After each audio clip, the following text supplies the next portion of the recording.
Jürgen Klopp est-il frustré par les performances de son équipe? No. What do you mean with frustration? Allez Jürgen, comment expliques-tu la place actuelle de ton équipe en Première Ligue? You go for things, sometimes it works out, sometimes not. That's how it is. It's not nobody's fault. It's like this. No, I'm still relaxed. L'entraîneur a du mal à adapter sa philosophie sur le jeu des Reds. Du coup, on se pose une question. Qu'arrive-t-il à Klopp avec Liverpool? Intouchable. Jürgen Klopp est probablement le meilleur entraîneur de Liverpool depuis des décennies. L'Allemand a gagné tous les titres possibles avec les Reds et a mis fin à une dizaine de 30 ans en Première Ligue. Avant ça, le coach de 55 ans a mené Liverpool à sa 6ème Ligue des Champions. Et pour couronner le tout, il a remporté la FA Cup et la Coupe de la Ligue en 2022, il s'est battu pour le titre en championnat jusqu'à la dernière journée et il a atteint la finale de la Ligue des Champions pour la 3ème fois en 5 ans. Klopp a atteint le statut d'intouchable au sein de l'histoire du club. Il est aimé par tout le monde à Anfield et personne ne peut imaginer un Liverpool sans Klopp. Mais cette saison, l'impensable s'est produit.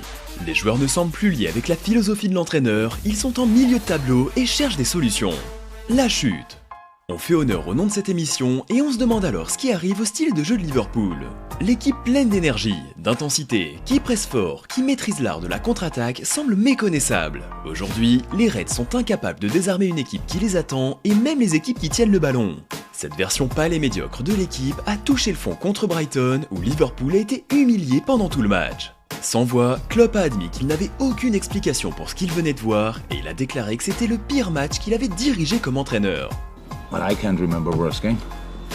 I honestly can't. And I mean, not only Liverpool, I can't remember.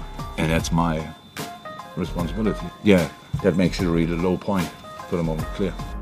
Alors qu'il reste encore une moitié de saison, les Reds ont déjà perdu 6 rencontres de Première Ligue, soit 3 fois plus que lors de la saison 2021-2022. Mais comment peut-on expliquer cette gigantesque méforme? Les 63 matchs, toutes compétitions confondues de la saison dernière, ont eu un gros impact sur le physique et le mental de l'effectif. La pré-saison en Asie en a rajouté un peu et des joueurs se sont blessés tous les jours. Diogo Jota, Luis Diaz, Naby Keita, Curtis Jones, Alex Oxlade-Chamberlain, Arthur Melo, Ibrahima Konaté, Firmino et Van Dijk ont tous souffert sur ce plan-là. Mais pour Klopp, ce n'est pas une excuse. The moment is not great, eh? So yes, we have injury problems, all these kind of things, but come on. The team we could line up today was absolutely not a bad one, really not. What we made of it was not good, that's true. Le mercato d'été a lui aussi été très compliqué pour Liverpool.